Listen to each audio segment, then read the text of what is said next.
Alright, thank you so much for joining in. This is a video about how to pick your next credit card. We're going to understand what kinds of credit cards are available, what your current need for a credit card is, and then apply for the right one based on your factors. So this is going to be an explanation of what's available in the market and how you need to go about making the decision to find the right card for you. So let's just jump right in. Let's look at the type of credit cards that are available. So three kinds. First thing is you can sort by bank. So different banks have different cards issued by them. Maybe you're looking for a card where the chances of approval are easier because you have an existing relationship with the bank. So you sort it by the bank that you have a current relationship with, and then you choose that card. The second type of card is a card where you look at features. Now, there are different types of features available. Features could be fuel, any kind of rewards, travel benefits, movies, golf, lounge, and dining. So just these seven plus maybe there are extra benefits like concierge or emergency services or a specific access to clubs and events that goes separate, but it typically falls into one of these seven categories. The third type is fees. You have banks that charge annual fees. You have banks that say no fees up front, but you have to hit a spending limit to get that type of card and be eligible for that for the second year, unless you pay a hefty fee from second year onwards. Or you have cards that are free for lifetime.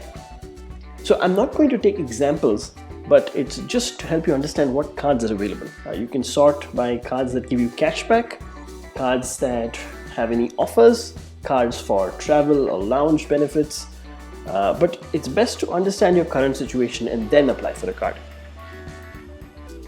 Let's also understand some of your goals. So maybe your goals for building credit could be building credit history. Maybe you're a first timer, you want to just apply for a credit card, so you started building your credit. Or maybe you already have an existing credit history, but you want to improve that because your credit utilization is too high. Maybe that your credit limit's just $10,000, but you're spending about $7,000, $8,000 to $9,000 every month, and you want to increase your credit limit. You can either call the bank and get that increased on the same card, or you can apply for an additional credit card either from the same bank or a different bank. But if you've already built that discipline and maybe you're looking to enjoy a lifestyle where there's benefits, whether it's travel or golf or lounges, maybe certain features you're looking for in earning rewards and benefits could be travel, rewards, fuel, movies, golf, lounge, dining, any of these. If you've already built in that discipline, it gets easier since you already have established credit history. And maybe some of you are looking for access to money, and preferably it's easy with minimal paperwork, as simple as applying for a credit card online and then receiving the card.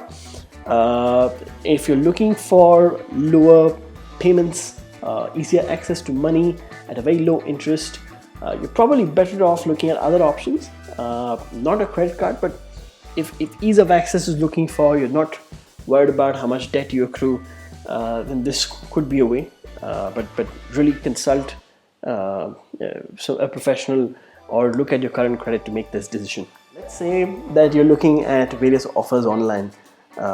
It's typically best to look at offers that come in the mail, or offers online, or offers from an existing bank, maybe because you're an existing customer, there's some kind of benefit that they give you.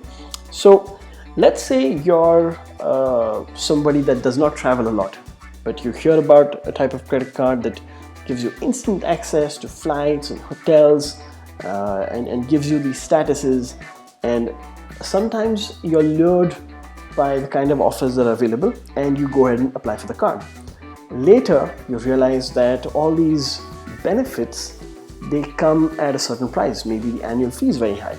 A typical example of something like this would be the Chase Sapphire Reserve, or if you're in Canada, it's the TD Infinite, or if you're looking at maybe a card from American Express, it would be the Platinum. The reason these cards exist is to give you a very good and a high-level niche benefit, and you're lured because the benefits are actually good. Now, it's important to understand that if you're not the type of customer that will be going into a Centurion lounge, or you're not going to be traveling in the next couple of months or within this year, and if you don't typically travel much or book hotels and flights very often, these cards might not be of use to you.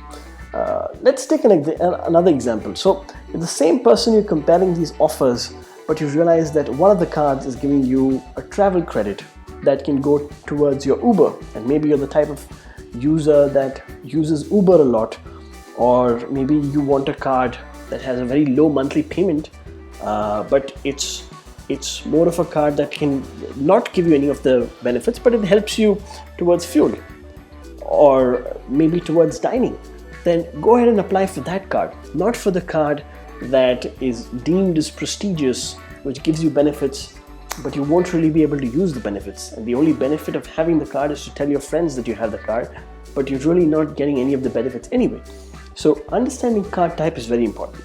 Second thing, if you're just starting out, the recommendation is that you look at your current expenditure before you go ahead and apply for the card. So if you're the type of person that shops a lot and maybe you want to get the shopping benefits, then great. A lot of cards that give you cash back on shopping, or maybe there's a loyalty program, there's a brand card wherein if you apply for the card you get benefits at certain stores. You can do that as well, but it's important to pay off the cards on time. There is a video that we have on managing credit and paying it off and repairing credit if you're in that situation. But if you're starting out, let's just hope that you don't get into that situation, and especially soon. So good to understand that. And also, if you're starting out, look at cards that come with very low fees or zero fees. Put the expenses that you would anyway put on that card based on living the current lifestyle that you live. And also, if you're planning a trip in the next 6-7 months and you're going to be doing a tour, then you might be better off applying for a card where there is an annual fee, but then you can claim the benefits and set that off against the annual fee, such that you get access to better lifestyle and better lounges and a better travel program as such, so you can stay at better hotels. That's a smart way of doing this, but if you're starting out, it's best to do your research. Third thing is that there are brand specific cards which are respect to airlines as well. So let's say you want a certain status with a certain airline, you can go ahead and apply for that card. But typically the downside of cards like this is that you might not get very good benefits from your day-to-day life. Let's say with the same card that gives you airline benefits, if you're going ahead and shopping, you're not going to get that much cash back or rewards or points earned on those cards versus you using just a regular card. So if you're starting out now, just to summarize, look for a card that's either no fees or very low fees. If you're somebody that's looking to travel in the next couple of months, you can apply for travel specific cards. If you're the type of person that requires travel credit towards maybe an Uber or Lyft, then you can go ahead and look at cards that are catered to that. If you're somebody that likes to dine out a lot, watch movies, there are cards that help you live that lifestyle as well. But whatever you do, pay it off quickly, pay it off on time, pay off the full amount, not just the monthly minimum, because then there's interest accrued on top of the amount, and then the debt really starts to get bigger every month and every payment cycle. So that's not great. And if you're going for a bank specific card, make sure that at least there's a good bonus in it for you when you sign up. And if you're looking to live that lifestyle, just go ahead and see the transfer ratio. By that we mean, so each point that you gain, whether it's the points that you get as part of the bonus or points that you get as part of your daily spending, unless you hit a spending limit, then those points can be transferred over to transfer partners, whether it's airline partners, hotel partners, and just see the transfer ratio. So certain cards have a better ratio than others.